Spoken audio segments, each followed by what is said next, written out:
Freljordian welcome. Yes, indeed, a true Freljordian welcome. Welcome to episode 7 of Voices of the Old Ones.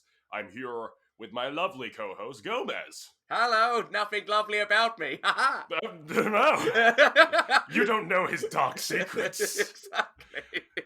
And today we are going to be discussing the tasty patch notes, patch 2.5.0, the updates that everyone has been anticipating with bated breath.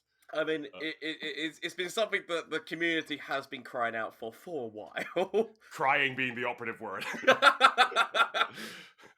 Very true.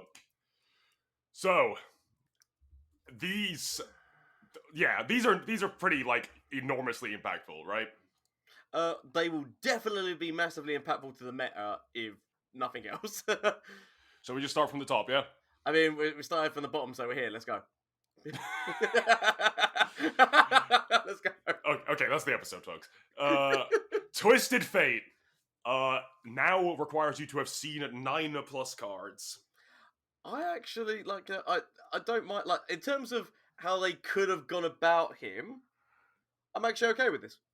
I find this is one of the weirder patches. So this doesn't change his relevance in a lot of decks, right? Because the only deck that really cared about turbo leveling Fizz in Twisted Fate in recent history was Twisted Fate Fizz, right? Like, yeah. The comedy is that in history, yeah. Obviously, as of late, because of just like some of the cards that got released that definitely helped him along the way. Rummage was always in the game, but I guess stress testing did actually like really help him out a lot because obviously that's an additional draw. But I think that literally historically, Twisted Fate has been used not for his level up, purely just as a control card or damage card to do his red card when needed, / like a draw if you want to get the flip card. Like this is, I think it has only been since obviously like this last bit of the meta they've actually been really seeing Twisted Fate level. Twisted Fate has like always been able to do these things, but most of his things have always been he doesn't level. He's just in there to do damage to help Swain out. Or to do what you like. That's what I was about to say. His old TF Swain deck. For any, I haven't seen anyone drop this opinion yet, but if anyone is thinking that Twisted Fate is now a dead card, it definitely isn't. The front face is still the same Twisted Fate. He is still a nodal spell with great, like, with 3 powerful abilities. So. Oh yeah. Definitely. It is funny that post nerf Twisted Fate is still better than Leona.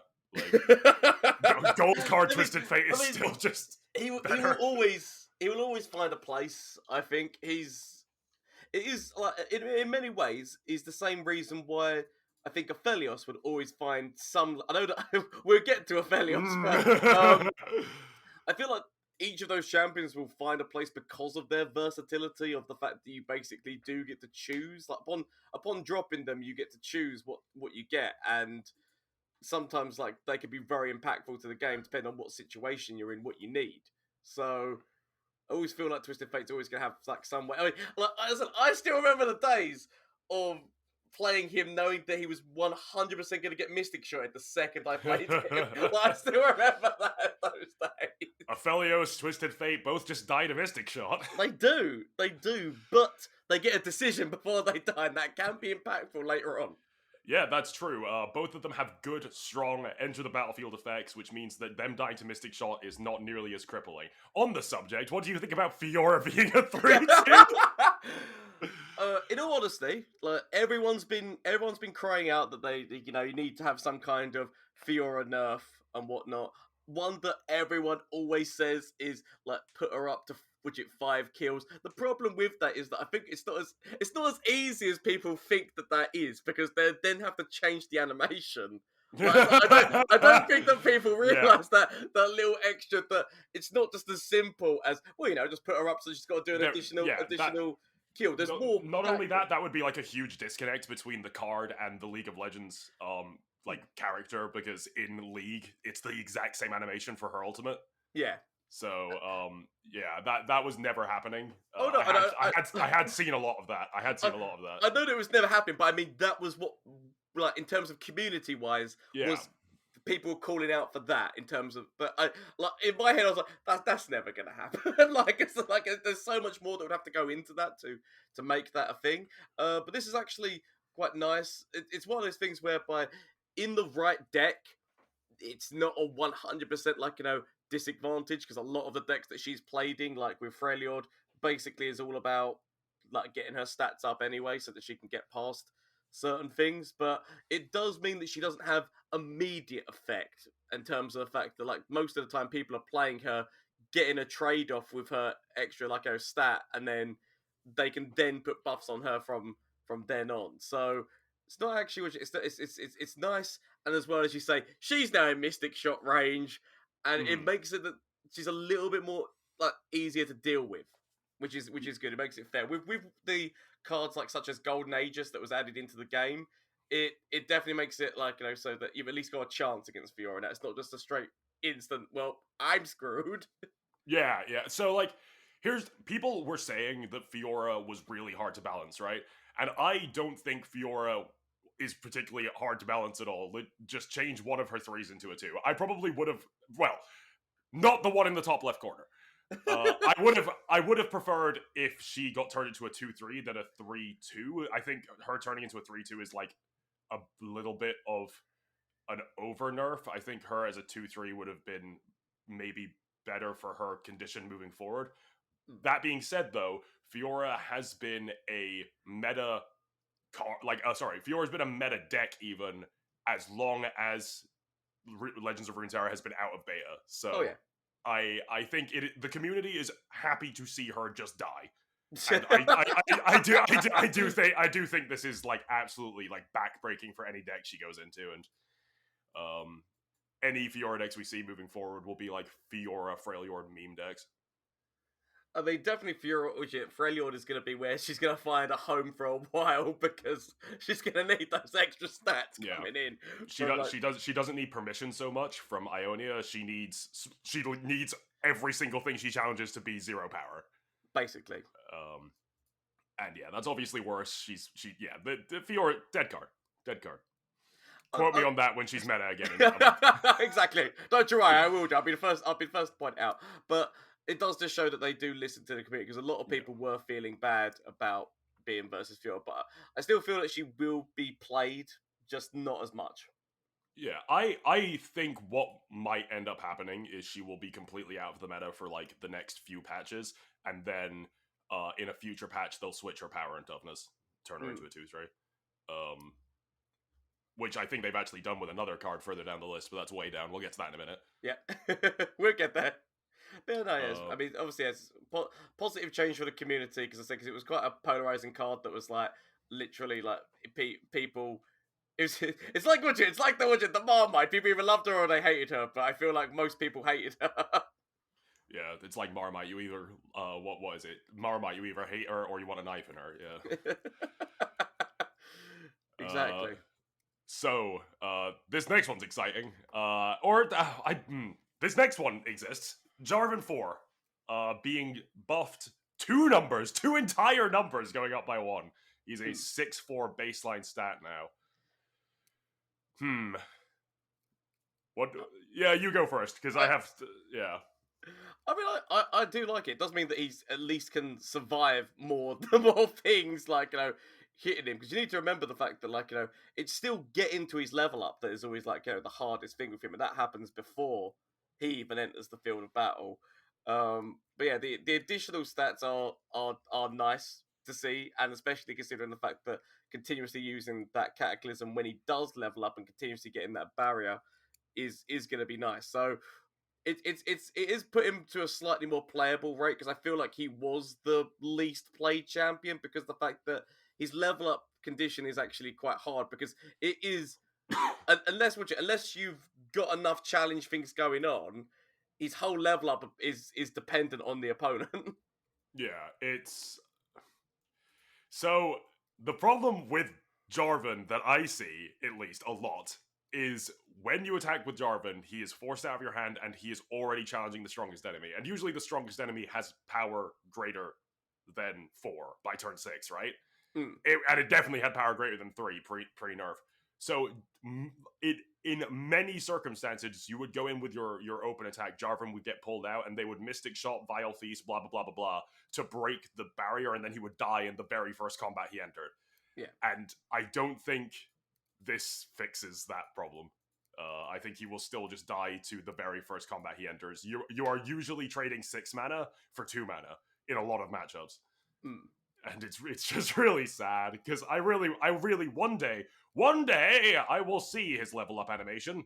But you're just not playing him in the right decks, man. You're just not playing him in the right decks. I swear to God, I played a really fun, actually, Cephalopods, Noxus, sorry, Jarvan Battering Ram deck, and the entire 24-hour period where I was slamming that deck, I leveled up Jarvan once. To be fair, though, the idea of using him with Battering Ram does make a lot of sense, because obviously then his Cataclysms start to come in, and the Overwhelm. Because some people, I don't know whether or not people remember, notice, but the Overwhelm obviously does still go through, because it is a free attack. It's the same reason why you can still use that on top of Vi, and Vi would still smack the enemy for 5 if they go for everything. So there's a few different ways of using that Cataclysm that people might not be aware of. But yeah, no, I feel like it's putting him closer and closer to playability, and that's the main thing. Speaking of champions that have been edged closer and closer to playability but have never been good, Shyvana has been buffed? ? I would consider this actually quite a big buff. Yeah. The reason why I would say this is a big buff is you have no idea how many times when I've been going into combats and things, and literally it's just been like she trades off with somebody, and you're just like, if only she had Fury in her first state, because you're just like, if only she had Fury, she'd be so big right now. Look at how big. Yeah. And the fact that obviously now this does make it so that she synergizes even more so. I mean, with all the heartless bastards who played the Dragon Chow.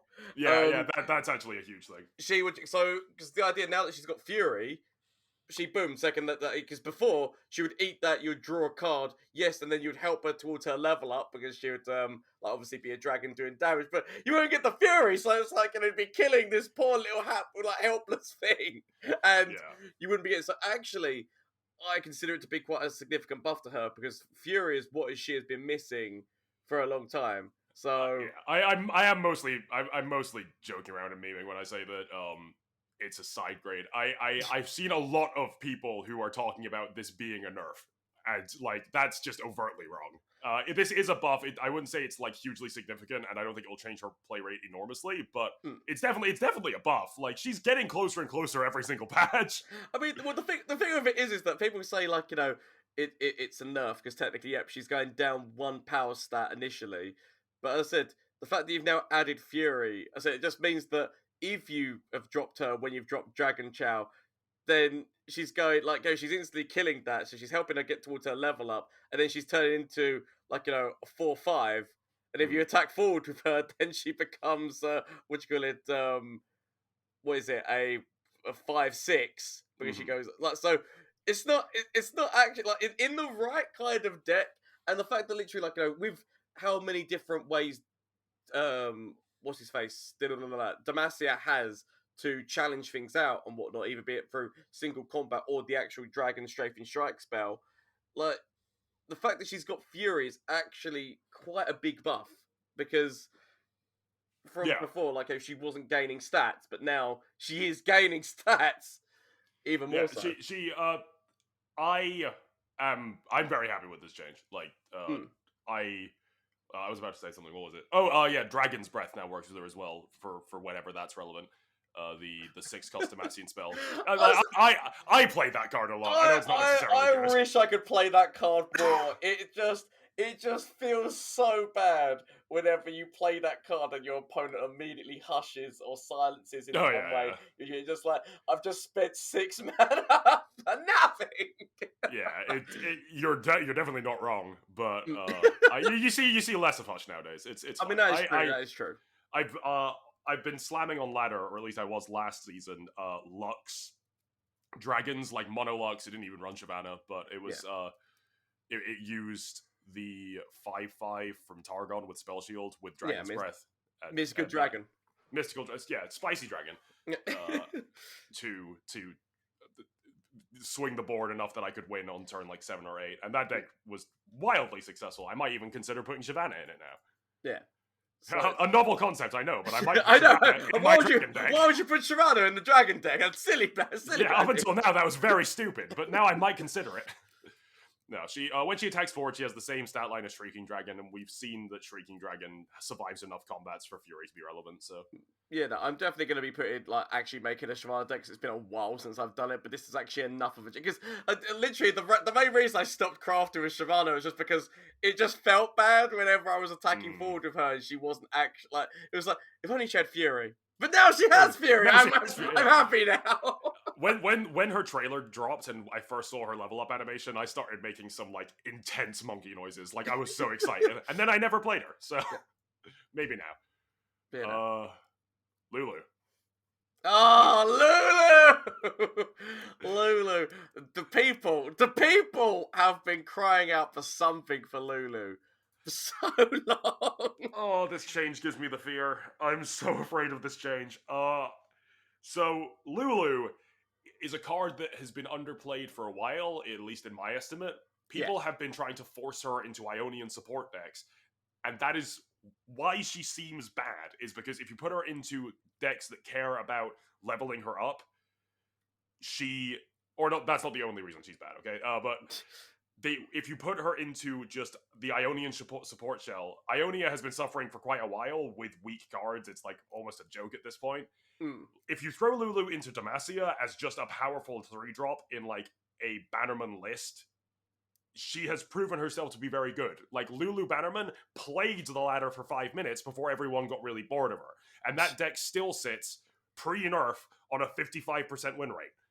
Mobalytics has Shen Lulu Bannerman lists as being on 55% win rate with a sample size of 400. Which is a small-ish sample size, granted, but this change scares me. I hate playing against Lulu so much. I mean, I just remember when she first came out, just the immediate Lulu Shen Demacia deck that just came out, and it was literally, you were done so quick. That deck finished games so quickly. Imagine, so your opponent, this happened to me so many times. This cemented my hatred of Lulu. Your opponent is tacking on odds. On turn 1, they play Bird. On turn 3, they play Lulu. And then they attack in with a 4/4 challenger on turn 3. Yeah. And your game's already over. See, that was always the big thing about Lulu, is just as long as you can find a small challenger minion to put her on top of, then the value just starts to come out of it. But it was in her old state, literally, you could put anyone in front, because her stat line, you could put most things in front of her and it would just immediately trade off, and most of the time be potentially just a positive trade. At least now she poses a little bit more threat to somebody who's trying to block her, because a lot of the time people were just finding things to block her and then just surviving. So this at least it's put her definitely in a nicer place, and definitely this is what people wanted, was something. She's definitely more playable now. This is definitely what people want until they don't want it anymore. Exactly. That's true. This card is Lulu is just kind of obnoxious. I think from the ground up, she's really annoying to play against, and if she ever sees legitimate play, people will no longer wish that they asked for this. So are we putting a timeline on when we think that people are gonna go and press the go back button? Yeah. Is that Control Z, please. We gotta go back. Marty, we're gonna go back. It might take a second. Lulu, I think, is not going to see very much play in her own style of deck. I think support is pretty doomed, but or at least. I definitely feel that she's going to see definitely a place back in Demacia again, because with that Fleet Feather Tracker, and also with Valor as well, even just throwing down the Valor spell, you might not get the Scout thingamajig out of it, but sometimes you don't really care about that. Oh, I've seen some disgusting things with Lulu and Valor, because obviously in all of these style decks, you run Relentless Pursuit. So you Yeah. attack him with Lulu, you attack him with Valor, that's a 4-4 challenger. You Relentless Pursuit, you go in with your 4-4 challenger. You attack again, you go in with your 4-4 challenger. Yeah, no, because yeah, again, that's a very rare interaction. Like, I love it whenever I see it, 'cause it's somebody who knows the game. It's a very rare interaction that some people forget about. Is the fact that Scout, you don't have to like you can go forward into an attack, rally, and then still get that Scout move out before then going in. Like you could like obviously it doesn't work if you Scout then attack then rally then you can't Scout again, but you can Scout upon like if you haven't already used that Scout move on its own. And some people don't actually realize that. Yeah, true. So what we're saying is that day one you should craft Lulu and Jarvan, and then play Lulu Jarvan with Cataclysm. You'll win every game. I mean, you joke, you joke. I do. But you know, honestly, you joke, but that could work. Like you joke about these things, but honestly, think about it. In the right kind of deck with Valor, I'm thinking about it. the right kind of deck with Valor and Cataclysm, because obviously another thing to remember is the fact that using Cataclysm like on a Scout unit does actually prompt a rally. Yeah. So yeah, I guess it's you joke, you joke, sir. But the possibility is actually there. Oh yeah, of everything that has been revealed in this patch, I would say that this Lulu nerf is the only one that I personally do not like and am actually actively dreading. I love the fact that like we can go back in this recording, but you just said this Lulu nerf. You know? Oh, sorry. This Lulu nerf, I hate it. How dare that? Like putting her up to free attack. That's made it worse. They've nerfed her in my mind. They've made her worse by making it that I have to see her. But honestly, like I look forward to this. Actually, like at least it's been so long. Yeah, again, just like Sharana, it's been so long since I've crafted with Lulu that I actually cannot wait. It's gonna be a lot of fun. Let's move on. Twisted Fates, pick a card. Now this one is interesting. Baby. This is actually interesting in a number of different ways. Number one, it's Twisted Fate's spell, so it's gone down in cost, but also it's not drawing as many cards. So technically, like this is actually a secondary nerf to Twisted because of the fact that number one, like I said, it's now his spell, and this now means that he's not so because. Obviously, one of the main complaints that people had about Twisted Fate was people dropping him on turn 4 with full mana, then using pick a card. So next turn he was drawing 4 cards, which is was half his level up. Plus the fact that obviously if you'd used blue card, like he was already basically there, then all you had to do was grab like a rummage or like there was different. Yeah, somewhere in those 5 cards you've drawn, you need to have discovered a rummage, and the number of times that Twisted Fate would level on turn 5 was absolutely nauseating. Yeah, and so this is actually like slightly more cut that down again because the fact that it's taken away his draw as well. So not only has he got to go an extra card, which as I said, like. With Twisted Fate, he's always going to be there because, as I said, in decks beforehand, he never even leveled, but he was still prominent. But this has just made that a little bit harder. But yes, it has taken it down to a 2 cost. But it does mean not only you're not drawing more, you're not potentially burning more. Because sometimes this card was really detrimental in terms of the fact that people were playing this in Bilgewater decks because it was let's face it, it was one of the best draws in Bilgewater. Obviously, there's salvage, but you run the risk of tossing. And if you're not running a deep deck, then there's sometimes but I want my cards. Yeah. So pick a card was like its best form of draw, and sometimes you would do that, and you'd be like, okay, I've got to use pick a card. I've got a number of small things in my deck. The one big thing is the one thing I don't want to hit with this because, like, I don't have the ability to use it right now. And you would always hit the big thing, at least in one of those 3 cards. No! That's why you run stress testing to remove the fleeting, right? This is a hilarious nerf to FizzTF. This is essentially nerfing 5 copies of pick a card in the FizzTF deck. Yeah. However, this is a hilarious buff to generic aggro decks. Putting this down to a 2 cost that Impulse draws 2 is insane for the purposes of just normal aggro. Yeah, you know. I'm so excited. You're not wrong, and to be fair, we already know for a fact that Bilgewater has had a really prominent aggro style with Noxus Pirate for a Burn, while. yeah. Just like Pirate Burn with Misfortune and Gangplank have been a thing. And I feel like, yeah, no, you're right.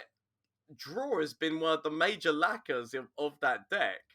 And so, because obviously, like, once, because it's the same as any kind of aggro deck, whenever you run out of, like, if your opponent starts healing themselves up and you start running out of resource and they've, like, traded away most of your things, then you're kind of done because of the fact that Yeah. literally, like, you've run out of steam. They've got the trade, they've got the high ground now, Anakin, and it's over.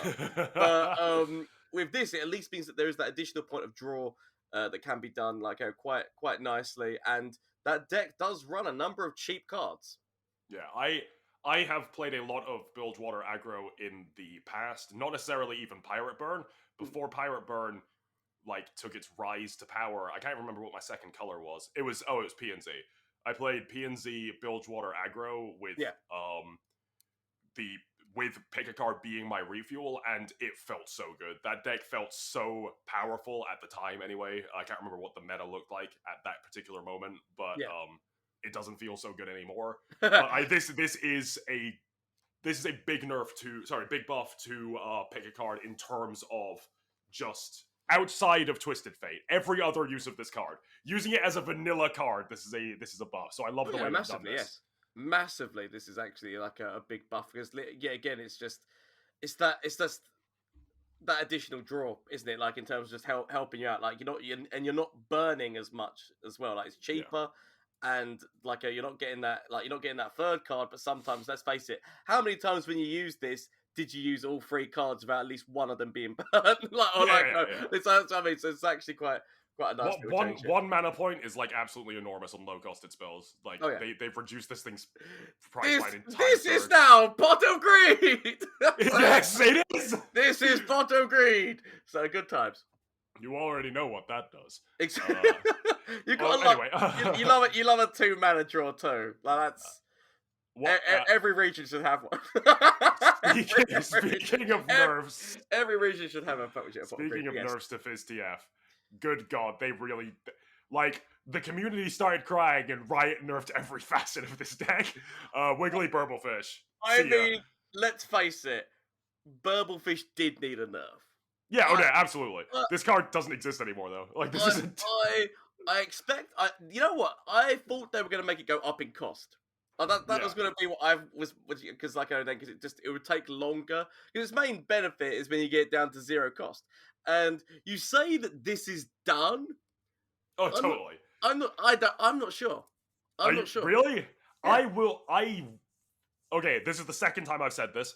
I will be surprised if Wiggly Burblefish ever sees play. I'll be honest with you. The first time I said that, it didn't age well. But this time for sure. But no, a zero cost, like even though it's not as because obviously like this has taken down a lot of its potency. That extra point of damage, and especially that extra point of damage happening multiple times because of the fact that they would throw down so many of these, right? Mm. It is what you get. It's going to be a blow to the card. I'm not saying that it's going to be seen in a lot of decks, but I still feel like this will still see play because it is still it's still a nice interaction with the PNZ card innovative improvement because it will still make copies of it, still be a 0 cost, but it will be a free 2, and that is still quite powerful, as well as the fact that we might see more of the rise of that old deck that I did when I used it with Encroaching Shadows and using Burblefish with Encroaching Shadows and Fading Memories to basically use that to make loads of copies of it and make some that was a very satisfying video. That was like ASMR to me, just seeing seeing people's life total drop from 20 to 0. That's what I mean. I feel like I feel like it's definitely going to see a massive drop in play, but I feel it will still see fringe play because it is still actually like a very interesting way of using it, as well as the fact that it still is a 0 cost that you could drop and then potentially mind meld. I know that people laugh at mind meld, but there still is a chance of it, right? Yeah, well, there was a brief moment in time where Mind Meld was a 3 of in Fist DF. It was a 1 of in the end. Like, Mind Yeah. Meld isn't really a joke card anymore. Mm. So I still remember the days when it was just such a massive joke. Yeah, yeah. But Speaking of joke cards, though, and joke decks, uh, Deep. but the trash. Oh, Dredger. That's us. It's actually like to have that early game for Deep. So Dredger's gone up to 2 attack from 1 attack. To have that early, like a bit of tempo, is actually so good for Deep. Yeah, I don't think this is enough to make Deep good. I think Deep has been suffering for a while, and in order to make Deep even remotely playable, they'd have to do something unthinkable, like buff Sea Scarab, which I don't think they're ever going to do for like the next 5 lines. Exactly. But just mate. I love the. I need to build more Deep decks. Lost Riches. Okay, here's the one thing that I will just say. Right, Yeah. right, Riot. Sort out your fucking algorithm in terms of the fact that literally every single time when I played Lost Riches in the last what's his face, like it literally I can't like there's 2 streams. There's Okay. 2 streams of me playing was it a turbo P and Z Lost Riches deck whereby literally the whole point of it was so that I could use counterfeit copies to make more copies of Treasure Trove. I'm not gonna lie, 2 streams worth that you could go back and see the footage. Every single time, the first one I hit was Nail Breaker, and it was like every time it was like at the perfect time where either getting the eggs or getting Treasure Trove would have been good than something. Just every time without fail, it was always Nail Breaker. Take Nail Breaker out of the thing. Oh, this is like you joke, but I think if they remove Neil Breaker and put in like a more exciting treasure or something Oh, more. that'd be broken. No, I don't think it would be broken. I think it would just be like the design of the other 2 treasures are really like boom in your face. Look at this fucking wow. Look at this. Neil Breaker is just kind of the odd one out when it's like just a little bit boring.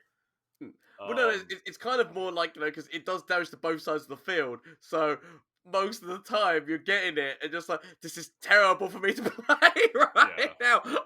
I need one of the other 2 treasures, but obviously, yes, it has to be in there for balance reasons. It just seems like that 33.333 chance of you getting that one, like in terms of the fact that obviously, like, there's 3 treasures. So it's like 33.33 recurring, of course, chance. yeah, of course, It, yes. it happens all the time. It's I like the Ledros. It was like the Ledros. We will get to that. mm, The Ledros Dreadway combo, where 60% of the time it happened every time. yeah, Like, I don't think they're ever gonna nerf that combo for at least 1 line. I know, right? Uh, Exactly. And at, how good though? It's glorious. There's nothing wrong about it. Don't change it. Yeah, But Dredger's trades. I like this. Just clicked with me, like scrolling up and down through the patch. Those Dredgers now trades with Fiora. Dredger trades with Fiora. That's the banter. That's the banter of that now. Dredger trades with Fiora. So that's what's made this even more funny. But Oh, that's great. actually, but deep did need more love, and this just helps it out a lot Yeah, more. But because I, deep, once it gets to its point, is quite devastating. There's not much that you can really do about it other than sit and watch the ride. yeah. Cosmic and his meta reviews. He's been posting on Twitter for a while that every single patch note, deep players are still trying to make it work.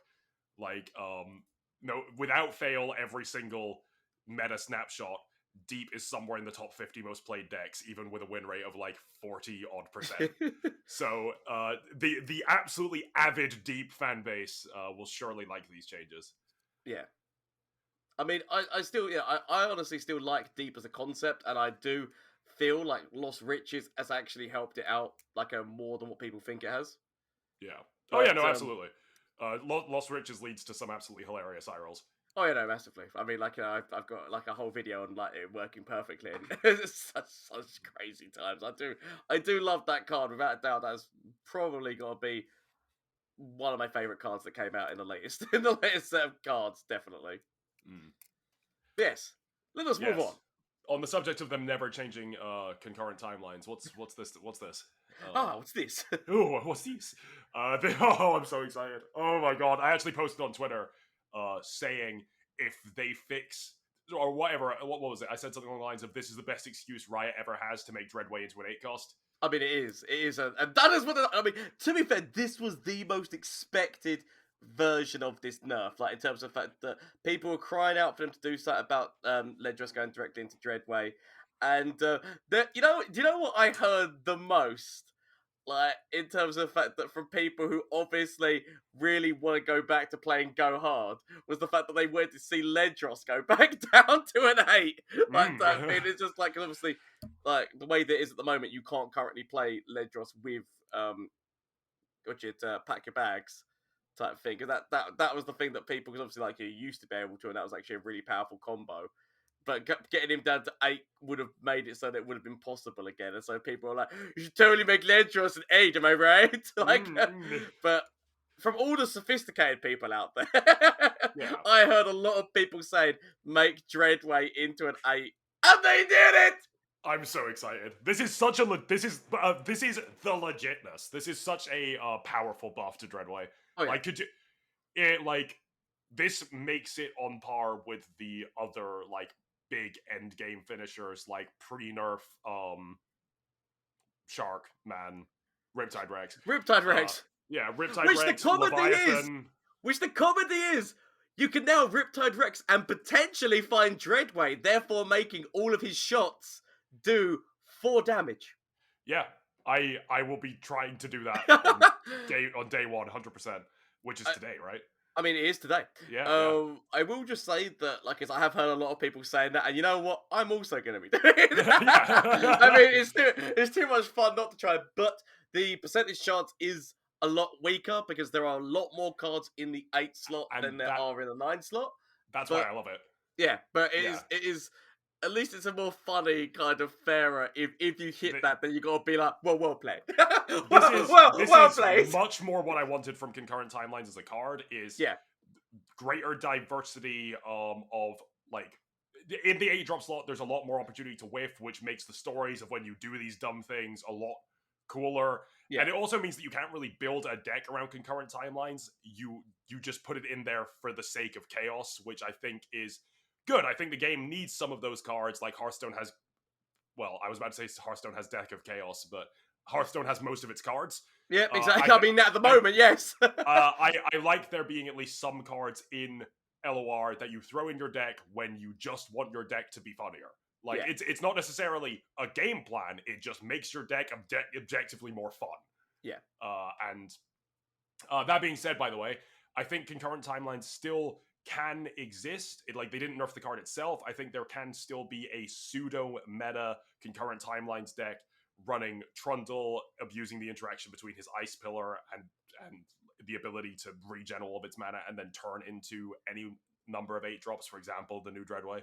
I mean, Dreadway doubling the power of Trundle going forward with his Overwhelm potentially could be quite devastating. But I honestly God like this change for a number of reasons, not just concurrent timelines, just in general. It helps Gangplank out, because obviously this is the main, because it kind of puts him on par with Leviathan, in the fact that obviously Leviathan's also an 8 cost that draws Swain, and so it makes the other ship, kind of like fitting, which is quite nice. Can you imagine, just to put this change into context with you saying Leviathan, can you imagine if Leviathan was a 9-drop and how fucking unplayable it would be? This is like that change in reverse. Exactly. Just it's stupid. Like in terms of when you consider the fact that, think about when these cards came out, because I believe, I mean I might be wrong, but from history I believe that Sejuani, Gangplank, and Swain all dropped on the same, which in Rising Tides, with Misfortune, they all got boats. Yeah, they all got boats. From what I can remember, what's his face? Definitely Swain's and Sejuani's are 8 costs. Mm-hmm. And even it's Misfortune's a 7, I think. Misfortune's a 7, yeah. Misfortune's a 7. So maybe it's because they thought there was too many boats in Bilgewater that they decided to make Dreadway at 9. But literally, Dreadway was the one that got kind of like the raw end of the deal in terms of the boat game, in terms of the meta situation. I think Jarvan got the worst boat. Let's be honest here. But for my father, the king. Just a quick tangent. Something I didn't even think of when we were talking about like the release of that card and what it would do to the meta, because it's an elite and because its stat line is garbage. Whenever you randomly discover it off of like cards like Hex Tech, whatever, or Hex Beam, like the forecast, whatever it's called. Yeah. Whenever you discover it, it feels dreadful. Or whenever a card that says add a random elite to your hand, for example, like the 5/4, gives you Jarvan's dad. Hello! I have not run that card in a single deck yet, and its mere existence has absolutely fucked me over. Like, I have discovered it randomly so many times off of so much random shit. Are you winning, son? Are you winning, son? No, I'm not even playing you! There's no Jarvan in my deck. Why did you do the animation? But I mean, I'm not gonna lie, I still love him. I still love Jarvan's dad as a card.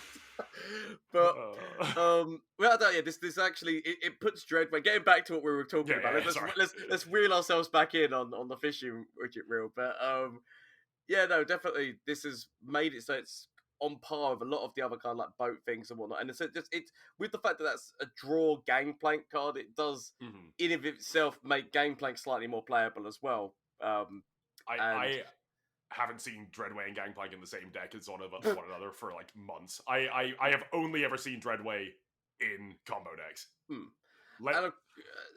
That's the thing of it, isn't it? Like literally, that is the way that card ended up being used. It's such a and this is yet again another reason why I'm so happy about this kind of buff, is because it's got such an interesting interaction with the doubling all damage that it is what you like. I feel like it going down in cost just means that it gets that chance of being played in more places, because I mean this not only doubles like damage that you'd think of, it also doubles shroom damage if this is on the board. It doubles like a number of different things, and it's a really funny interaction. I love cards that are printed like this, and so yeah, I can't say that I'm anything but happy for this. And they have given it a stat reduced with this, obviously, because they've given it so that it used to be 4/8, it's now 4/6, which just means that it's a little bit easier to deal with. Which does make sense, obviously, if it going down, it's got such a powerful effect. But yeah, I have to say that without a shadow of doubt, this is actually I was hoping for this and so happy when I was scrolling through the list and saw this one. This was like, yes! Yeah, this is my favorite change of the set, I think. Yeah. Without doubt. Shadow Assassin revert, or not revert, sorry. Slight revert, going back a little bit of she was like a 2/2 originally, right? Yeah, she was a 2/2 originally, and they put her down to a 1/2, and then she never saw play again, or at least they tried. And it's one of those things, right, where they've kind of done this like swap round, because I mean, at least with the 2 health stat line, like if she would survive like Vile Feast and whatnot, and I guess there was Fringe play with Lulu playing her, so that she would go up to a 4/4 elusive who was drawing a card. But this now puts her back where she can be taken out by a number of things which do 1 damage. It's kind of like, I don't know whether or not they've put her so that she's on par with the same elusiveness as the Burblefish, because obviously they nerf Burblefish and they're like, oh well, that's a 2/1, so we'll also make this one a 2/1 as well. It's like, honestly, just revert Shadow Assassin. If she was a 2/2 in current meta, because when she got nerfed, Targon didn't even exist yet, right? That's true. Like, yeah, you're absolutely right. Like the amount of power creep that has happened in the short span of time this game has existed has made it so that we are able to revert cards like Legion Rearguard, hypothetically. Yes. And I think like Shadow Assassin as a 2/2 would just be fine. Like, I don't think this change is good enough to make her like save Ionia. To save Ionia, such a big mission that has to be done. But I said, like, I kind of see why they did it, just to give it a little bit more tempo while still keeping it fair.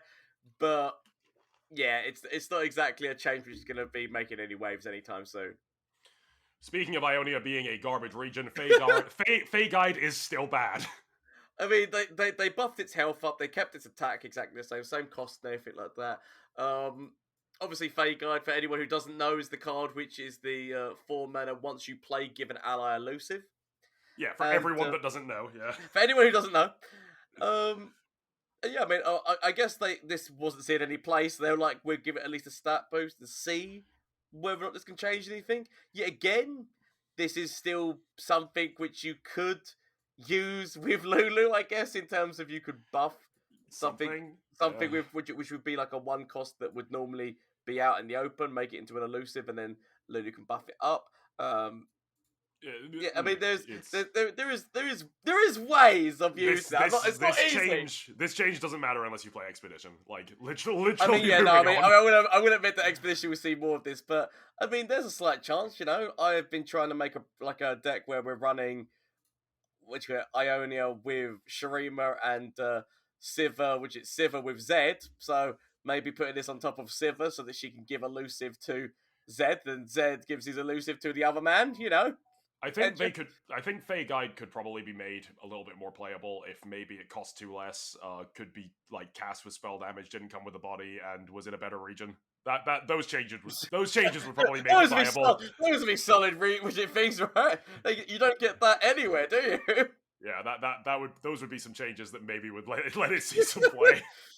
But yeah, no. But at least it's still a nice. It's still a buff. At the end of the day, buff's a buff. They're trying to make it a little bit more usable to a card that doesn't get used that much. So I don't mind it. I think it's nice. Speaking of a buff to a card that doesn't see much play, my boy, your boy, the Legionary Rigid Rearguard has gone back to being 2 health. He still can't block, and I think that, as you say, with how like the game has progressed at this moment in time, you need that little bit of aggro in there because there's so many heals and things on that line going in that you need that. And this card was just it was one of those things where it was getting removed so easily with that one stat line, with so many different things that could just either trade with it, or was just literally getting taken out with all the spells which at least do 1 damage.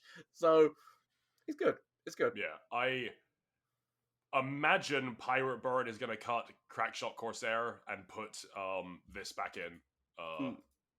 I think so. Pirate Bird, off the top of my head, runs 4 1-drops as a 3 of each because they care so much about that early game pressure. And the worst one is Crackshot Corsair because it's Jagged Butcher, Legion Saboteur, Precious Pet, and now assumedly this. I think they're going to put Legion Rearguard back in, and I'm very excited. Oh, I love Burn. Yep. So you have a quick deck. I understand. I got places to be. I mean, I get you. I get you. I mean, to be fair, that's the thing that a lot of people don't really get is the fact that aggro has to be a thing because, as you said, there's people that don't have the time to play this game non-stop. Now, that's the thing. Literally, at the beginning of the season, so I went all the way down to silver because I literally didn't bother to do any ranked play last season. So I was like, okay, let's at least get myself out of silver because this can't be a thing. So I spent my evenings, like literally just before I went to bed, I'd spend an hour every evening just trying to rank up just in bed with the girlfriend, and it was on my phone, and boom, smashed through silver like it was nothing. Got through gold. Doing a gold, little tiny bit of a struggle, but boom, directly hit into platinum. I've just been hard stuck in plat for so long because it's just if Plat 5 exists, I'm about to find it. I am on the most I have been on Plat 4 on like a 7, 8, 9 lose streak. It's hilarious. Literally, that is the thing, but that's part of what the meta is, isn't it? Like in terms of the fact that literally, if you don't have the time, because it is that thing where it's a numbers game, but it's also a time game in the fact that you need to put in so much time to it. If you don't have that time, which I said, sadly, being somebody who puts out daily content and whatnot, and also streaming with a life and a girlfriend, that's why it's hard to factor in the time to go onto the ladder. So, and I don't really want my streams to be just me playing on ladder. But I don't have any of those things, but I do work 7 days a week. Exactly. I mean, that's just anything that takes up time. But let's leave off finish this out of this. Let's get back to these cards. Yeah, I'm very excited to burn ladder some more, and this is a good change for me. Yeah, definitely. What? Okay, that aggression. What? They buffed Sea Scarab? They would never. This buff is absolutely insane. Yeah. A 2 cost 2/3 is just like a really good stat line. like a really good stat line. And the effect on this card is nuts and enables like mono Maokai decks to be a I thing. mean, it gives you the option, doesn't it, Darko, to get deep so quickly as well. Like if you were running a deep deck, but you said, okay, you can just run this in Mono Malachi, just allow that tossless to continuously happen, then obliterate your opponent's like a deck other than 4 cards. I've been wanting to try Maokai Kindred for a little while now as like a control deck with a Maokai finisher, and I will probably do that now. Yeah, I mean, it definitely opens up, like, this really does open up that option, just because that, like, it's so crazy how one, like, how a stat line can change so much. I mean, admittedly, like, this one got, like, 2 stat lines changed, because it's not only its health went up, its attack went up, but that additional stat line just gets it so that it can survive for a number of things, because its whole thing is that when another ally dies, or, like, when it dies, it tosses one. And so this just being able to stay on the board, even like as a backliner, just to accept the fact of its comrades dying and which and just tossing a card every single time, works so well for deep, but as obviously as well works so well for Malachi. So yeah, big card. I was about to make the joke again that Sea Scarab now trades with Fiora, but I've also just realized every single card that's been buffed today. Sorry, every single card on this patch note trades with Fiora. Oh, every single one, without a doubt, just trades with Fiora now. Good times. Yeah, so sucks to suck. But I look forward to playing Sea Scarab probably outside of Deep because I suck at playing Deep, but I will definitely be playing something with it. I mean, I definitely will probably still use it in deep. Like, I'll definitely still. It's a big improvement to deep. So, and I am one of those people who loves to dive in every once in a while in the deep end, because it can be a really fun way to play the game. Like, it's such a different kind of concept where the whole idea is basically fuck all my cards. I don't want them. Like, yeah, deep in LOR, it's like so self mill in every other card game I've played is nothing like LOR. Yeah.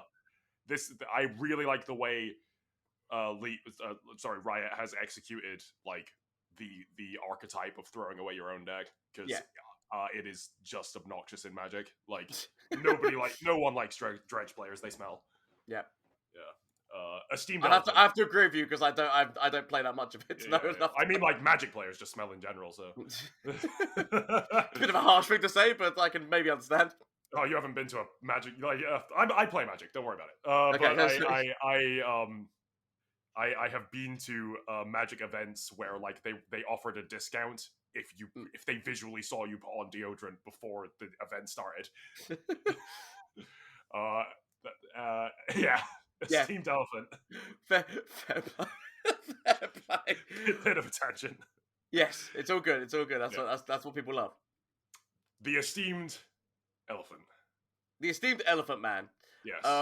Yeah. I mean, actually, I guess I can understand their exact reasons for doing this. He now advances the Sun Disc by one more turn. It just means that there are more ways of using him. I guess, or more ways of using the Sun Disc, because obviously it's quite hard to use the Sun Disc if you're not running a mono deck. Like, it's kind of built for mono Shurima, which does make a lot of sense, because like that was their whole archetype. But this, because as long as you can get some Ascendants in there, there's a slight chance you could make it work outside of it, and so this just makes that little bit more of an option. Yeah, people were cutting Esteemed Hierophant from Sun Disc decks because he just wasn't good enough. Playing 2 Hierophants during a game and also leveling up one of your 2 champions is enough to just wait out leveling the Sun Disc, which is like good. I think this will probably see play again in Sun Disc decks, but I think Sun Disc decks are still crap. So I know, but this gives the dream stays alive of all the Egyptian god cards. I mean, I love playing Sun Disc. Don't get me wrong, but it is a deck that you have to play in normals if you cherish your LP. I mean, I definitely will be actually trying, because this is the one thing I've not actually put out an Ascended deck, because I made a few decks. My main deck that I was running, that I thought was very interesting, was the one that I had Talion, because obviously she could make a copy of the Sun Disc, because it was basically you were putting all your eggs in one basket, and by using her, you could make a second one, which at least mean that that's the same countdown, so that if somebody tries to destroy one, at least one's still going. That was what my project thing was at the time.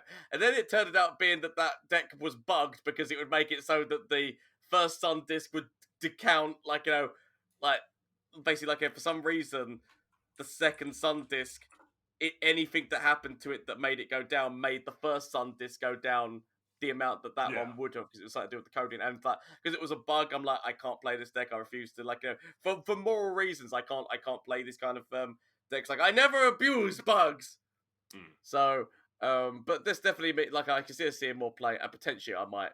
I feel really bad because I actually played a lot of that deck because I thought no.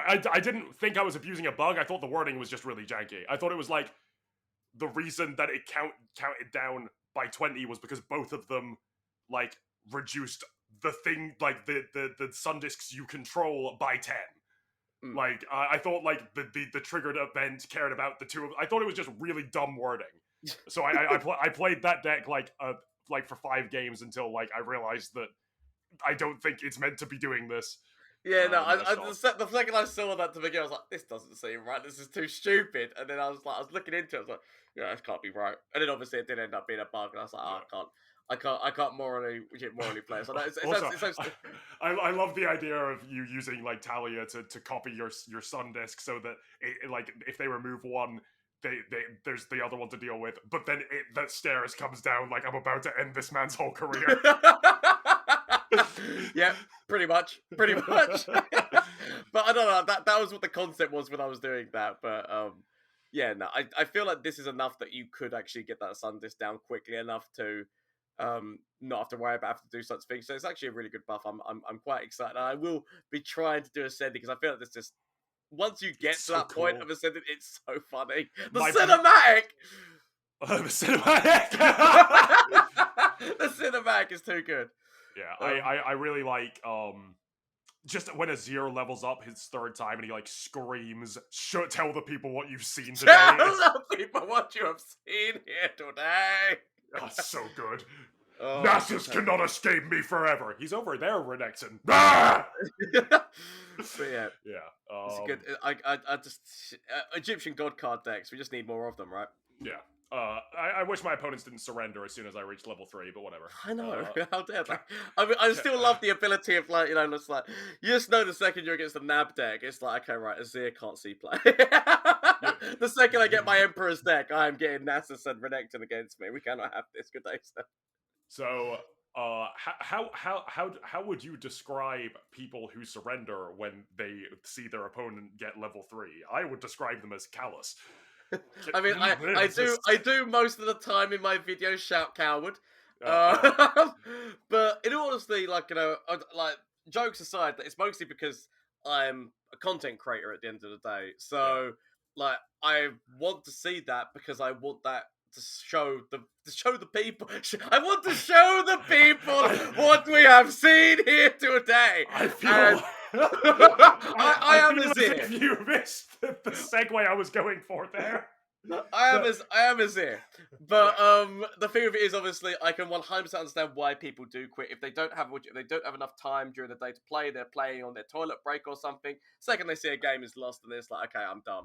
But but it makes me respect even more the people who do hold and wait and allow a stupid combo to happen. Like, when they can see what's happening, they know that they're dead, but they accept it and keep it going. I respect people like that so much, and obviously it helps out people who do make content so much more. I would describe them as callous, just like this callous bone crusher. Oh, okay. Yeah. There we go. We got there. We got there. It's fine. We got there. Sorry, I segued off because I did not read the next line. That is my own. You know what? Because I don't see this card see so much play, I forgot what its actual name was in terms of the fact that it's callous. I thought this card. Like, you know what the comedy is? I've been calling this card wrong so much, and it's just been a mental thing in terms of the fact that for some reason I've always just called this card Skull Crusher. Even though it's Bone Crusher, I've always been calling this card the Skull Crusher. I went for that segue and you went off. Like you went... Yes, I went big. I went big on both. Up to a 6/4. I think this probably matters more for expeditions. It even says in the description, we're making this change yeah. to help expeditions. Yeah. But like, people are saying that it might see play in actual Sivir decks. Maybe. Yeah, I mean, it's one of those things, right, whereby that kind of a deck has got so many things that are vying for being put in that this kind of gets overlooked because, yep, no, it's got a great stat line, and obviously upon reputation, like which is just attacking forward, like 4 times and 5 damage, it goes down to 2 cost, which just makes that insane value. But when you've got things in there like Runner and whatnot, that's basically got a spell shield and overwhelm, and that like it just like it's really hard to choose what to cut, and Yeah. especially when you're trying to get to that reputation. So obviously, like the main one that we're seeing, obviously, is Sivir and LeBlanc. When you're trying to get to that reputation, you kind of want like those glory seekers and like that early game push for 5 damage so that you are getting there, and it just feels like maybe this is a little bit too late to the game in terms of when it hits it. Like it's good when it does, and it becomes like that stat line, that value like going down to 2 cost is really good. But there's so many things like that want attention in that kind of a deck that I feel like it just kind of is on the sidelines at the moment.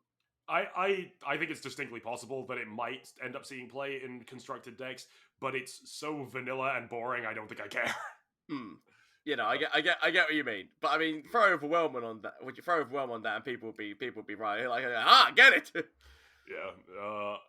This change though, holy moly! Moon Man. Now let's just sum these all up because let's face it, it's all in one package. No. Let's go one at a time. Let's not go one at a time. There's literally no point.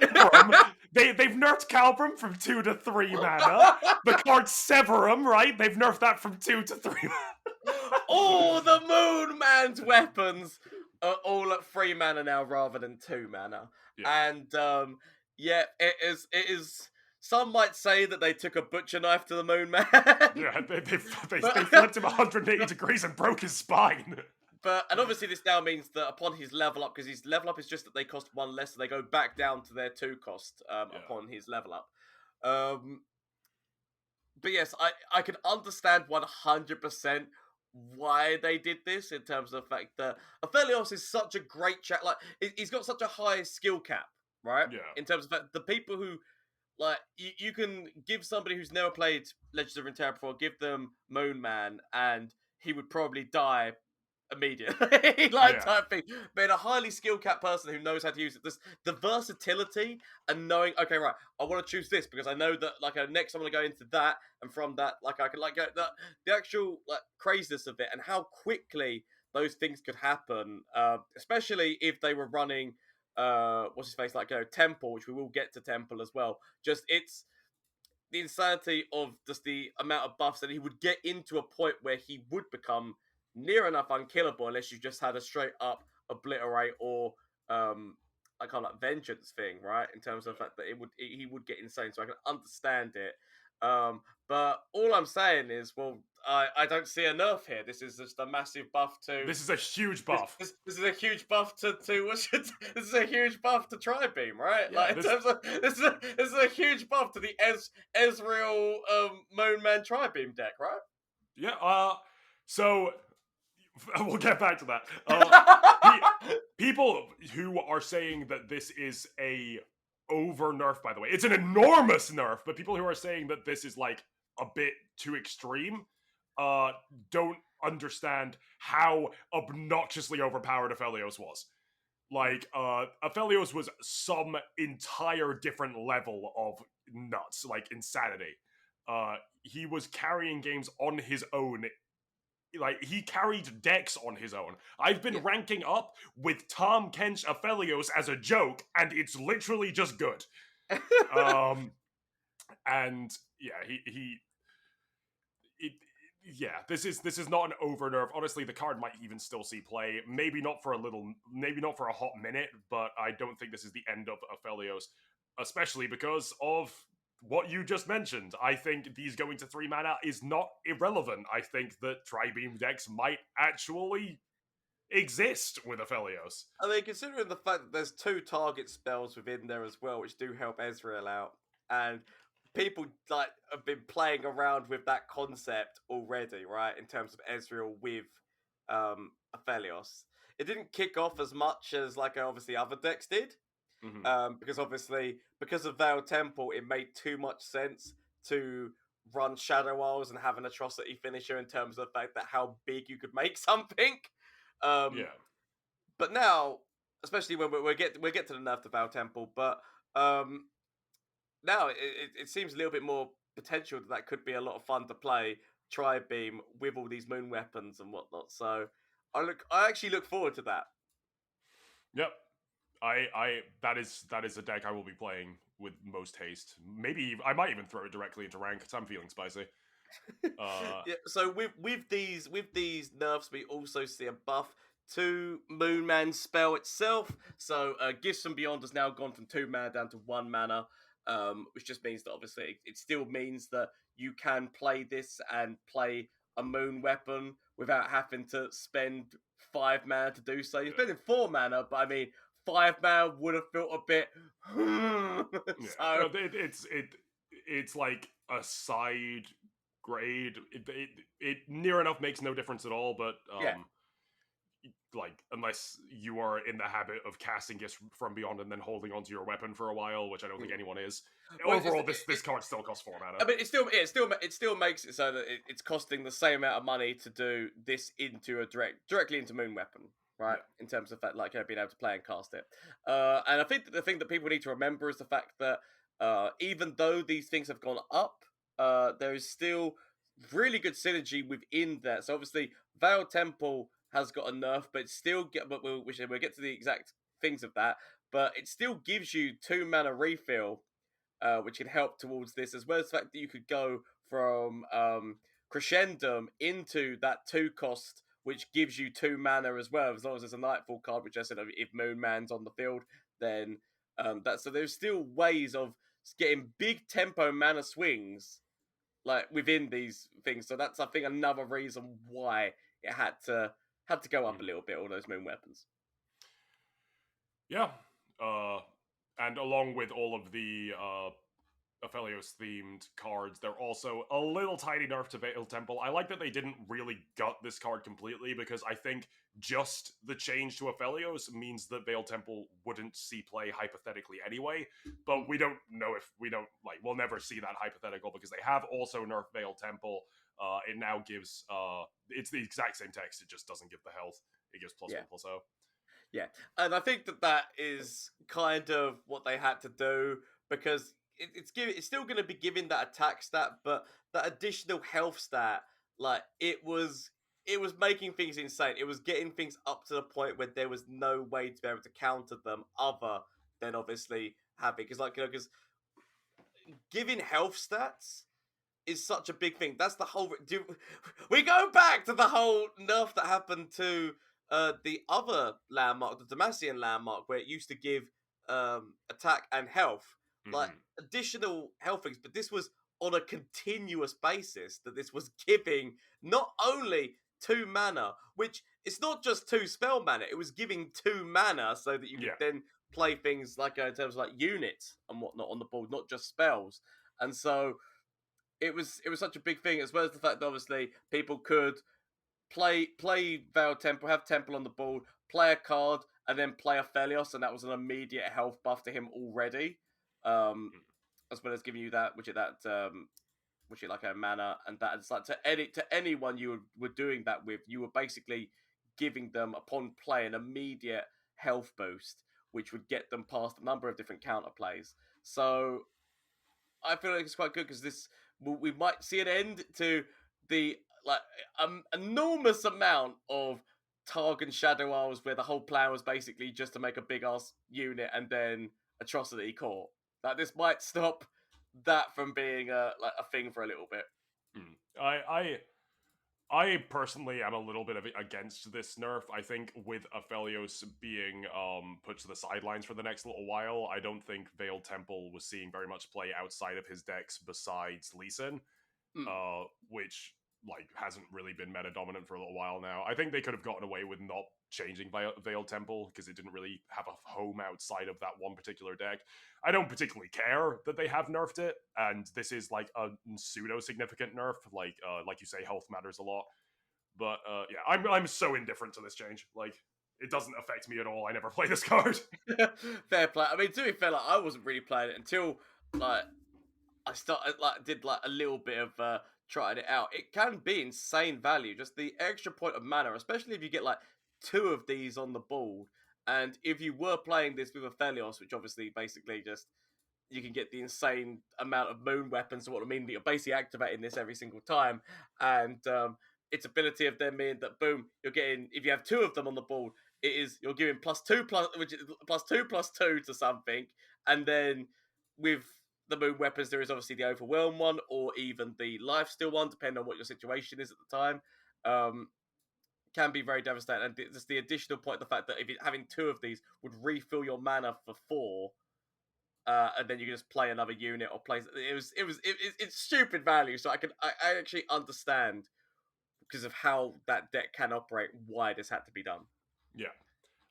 And though that is the last card on the like it's the last one in the section of card buffs and nerfs, there actually is another couple of card buffs / nerfs hidden in the bug fixes, because this isn't really a bug. They've changed Katarina, Victor, and Draven from having play effects to having some summon effects.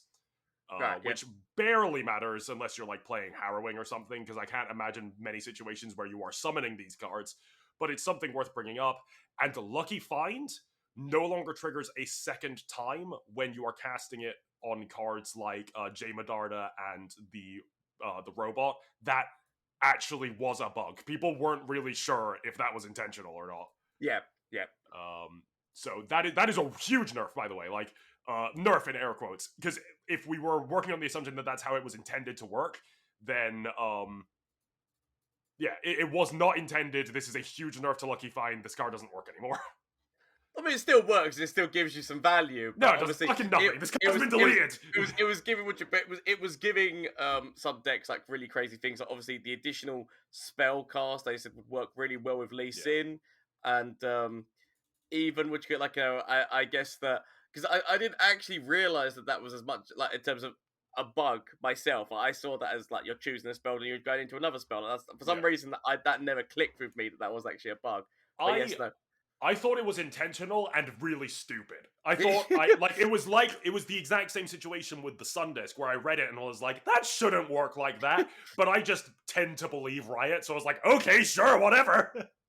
But yeah, no, but that's like make it sense. It's a lot more fairer to play because obviously there is certain things which can take advantage of that. Like even Heimer, because honestly, I didn't actually because obviously upon doing that, you'd get 2 of the 0 costs. Which, shut up, do you? Yes. No, didn't you realize that? Which, upon playing that, you get 2 0 cost bots out of it, and then in the deck that I was running, which was like Victor with Victor Heimer, like with the creation stuff, like it would really let the augments go insane. So it's nice to see that, which at least that's like that was at least knowing now that was a bug and it's been fixed. It's nice to know. Yeah, one bug that was very clearly a bug, but I'm quite upset they fixed it because it was really funny, was Mimic, like LeBlanc's dumb spell, the 3 cost that makes oh no, they've changed it so it doesn't copy the champion anymore! Yeah. Oh, that's upset. That's upset. That was hilarious. Like, technically it was making an exact copy of the spell, and the spell is like, it is connected to the champion. If the champion's not on the board, you get the champion. That was a really funny use of that. I feel like they should have left that because that was just funny. I mimicked my opponent's Darius's Decimate and then killed them with their own 10-6. I don't think this was ever meant to be like intended.